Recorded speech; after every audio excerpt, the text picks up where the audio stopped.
Welcome. In this video we are going to learn how to use the print function in Python. This is a very simple but super important tool. With print function we can show things on the screen, like text, numbers and more. Let's begin. Print function tells Python to show something on the screen. If you want to see a message, a number or a result, this tool will help you use it. Let's type together. Write print and inside the parentheses and also inside double quotes, write your text. Click run and as you can see down here, it will show us our text. If you want to print text, you must always put it inside quotation marks. If you don't, Python gets confused. If we type it like this will give us an error because Python doesn't understand. As you can see, if I write double quotation marks back, this works again normally. If you want to print the number, you don't need the quotation marks. Why we need quotation marks for text, but not for numbers, we will explain in the next video. Let's try to print the number. As you can see, the program will show us our number.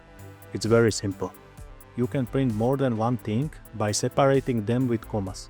I will show you an example. As you can see, the text is separated from the number. Let's run it. And as we can see, the program printed our text and number. Python adds a space between them automatically. Each time you call print function, it prints on a new line. As you can see, I am going to print two lines. You can combine text and numbers in the same print. Let's type print, some text, and some easy mathematical operation. Let's run. Python calculates the math and prints the result along with your message. By default, Python adds a space between things you print with the commas. By default, each print ends with a new line. You can change that with the end option. If you write the code like this, instead of going to a new line, it just adds a space after hello. You can add special characters inside the text to format how it appears. Let's look at two common ones. The first is new line. This makes the text move to the next line. This is called a backslash followed by the letter N. On the other hand, \t will add a tab space.